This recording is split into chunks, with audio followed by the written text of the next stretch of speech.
একদম কম সময় সামান্য কিছু ইনগ্রেডিয়েন্টস দিয়ে লাউ পাতায় মোড়া কাতলা মাছের পাতুরি রেসিপি আজকে এনেছি তোমাদের জন্য। যারা খুব একটা আমার মতো মাছের ভক্ত নও, ইলিশ মাছ আর চিংড়ি মাছ ছাড়া অন্য কোনো মাছ একদমই খেতে ভালো লাগে না, তারা এই রেসিপিটা একবার ট্রাই করে দেখতে পারো। আশা করি তোমাদের ভালো লাগবে।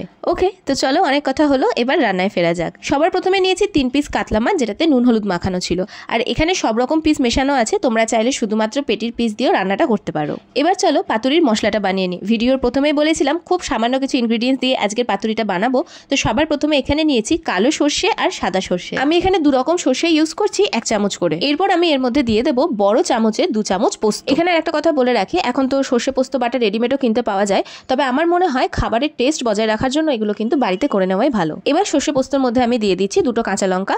আমার নিজের ঝাল অনুযায়ী আমি 2টো দিয়েছি, তোমাদের যদি বেশি ঝাল পছন্দ হয় তোমরা এটাকে বাড়িয়েও নিতে পারো। আর এক জায়গাতে আমি প্লেটের ওপরে লাউ পাতাগুলোকে ধুয়ে রেখে দিয়েছি। এবার আমি একটা পাত্রে প্রথমে মাছগুলোকে নিয়ে নিচ্ছি। মাছগুলো দেখে তোমরা বুঝতে পারছো সামান্য একটু ভাজা। অ্যাকচুয়ালি ভাজা বলা চলে না, তেলের মধ্যে সামান্য সাঁতলে নেওয়া, কারণ পুরো র মাছ আমার খেতে একটু প্রবলেম হয়। তবে পাতুরি বা ভাপা এই জিনিসগুলো কিন্তু কাঁচা মাছ দিয়েই করে। তোমাদের যদি কোনো রকম প্রবলেম না থাকে তোমরা কাঁচা মাছও ইউজ করতে পারো। সর্ষে পোস্ত লঙ্কাটা আমি মিক্সার গ্রাইন্ডারে বেটে নিয়েছিলাম, সেটাই মাছের মধ্যে দিয়ে দিলাম। এরপর এর মধ্যে দিয়ে দিলাম বড় 3 চামচ টক দই। তোমরা অবশ্যই জলঝরা টক দই ইউজ করতে পারো, তবে আমার এখানে বাড়িতে পাতা দই ছিল, সেটা আমি ইউজ করেছি। এবার আমি এর মধ্যে দিয়ে দিচ্ছি স্বাদ মতো নুন আর সামান্য সর্ষের তেল।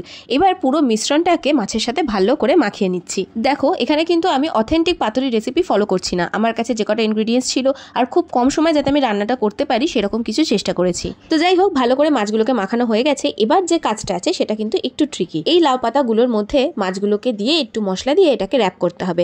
এবার আমার হাতের কাছে যে লাউ পাতাগুলো ছিল আমি সেগুলো দিয়ে করেছি, যার মধ্যে কিছু ছেঁড়া ফাটাও ছিল, যে কারণে মশলা সামান্য এদিক ওদিক থেকে বেরিয়ে গেছে। তো সেটার জন্য টেস্টের তো কোনো ডিফারেন্স হয়নি, তবে তোমরা যখন আগে থেকে প্রিপারেশন নিয়ে রান্না করবে তখন তোমরা সুন্দর দেখে লাউ পাতা অ্যারেঞ্জ করে নেবে। তো এবার তোমরা দেখতে পাচ্ছ লাউ পাতাগুলোর মধ্যে মাছ আর সামান্য একটু মশলা দিয়ে তার মধ্যে আমি একটা লঙ্কাকে চিড়ে দিচ্ছি। কাঁচা লঙ্কার একটা স্মেল বা টেস্ট কিন্তু খুব সুন্দর লাগে পাতুরির মধ্যে। পাতুরি মানেই কিন্তু সর্ষের একটা ঝাঁঝালো গন্ধ আসতে হবে, সেটা সর্ষে বাটাই হোক বা সর্ষের তেলই হোক। তাই ওপর থেকে এই সর্ষের তেলটা ছড়াতে কিন্তু ভুলবে না। সবকিছু দেওয়া হয়ে গেলে এই পাতাটাকে ভালো করে মুড়ে এটাকে আমরা একটা সুতো দিয়ে বেঁধে দেবো, যাতে মশলাটা বাইরে বেরিয়ে না যায়। এবার আমি একটা প্যানে 2 চামচ মতো সর্ষের তেল নিয়ে ভালো করে গরম করে নিচ্ছি।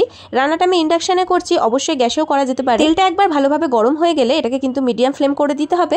তারপরে লাউ পাতায় মোড়া মাছগুলোকে আস্তে আস্তে আমি এর মধ্যে ছেড়ে দিচ্ছি। এখানে এই রান্নাটায় কিন্তু মা আমাকে অনেক হেল্প করেছে, কারণ এক হাতে ভিডিও বানিয়ে একই হাতে রান্না করাটা একটু চাপের হয়ে যায়। তো যাই হোক, এবার ঢাকনা দিয়ে মাছগুলোকে আমরা 10 থেকে 15 মিনিটের জন্য কুক হতে রেখে দেবো। 10 মিনিট পরে মাছের এক পিঠ হয়ে যাওয়ার পর আর এক পিঠ ঘুরিয়ে আমরা আবার এটাকে 10 মিনিটের জন্য চাপা দিয়ে কুক হতে দেবো। 10 মিনিট পর ফাইনালি লাউ পাতায় মোড়া কাতলা মাছের পাতুরি কিন্তু একদম রেডি। আমি এখানে গরম গরম ধোয়া ওটা সাদা ভাত নিয়েছি, যার সাথে পাতুরিটা জাস্ট ফাটাফাটি খেতে লেগেছে। তো এই ছিল আজকের ভিডিও। কেমন লাগলো অবশ্যই জানিও, ভালো লাগলে একটা লাইক করে দিও, চ্যানেলটা সাবস্ক্রাইব করতে ভুলো না, আর সবার সাথে শেয়ার করতে ভুলো না। দেখা হচ্ছে খুব তাড়াতাড়ি নতুন একটা ভিডিও নিয়ে।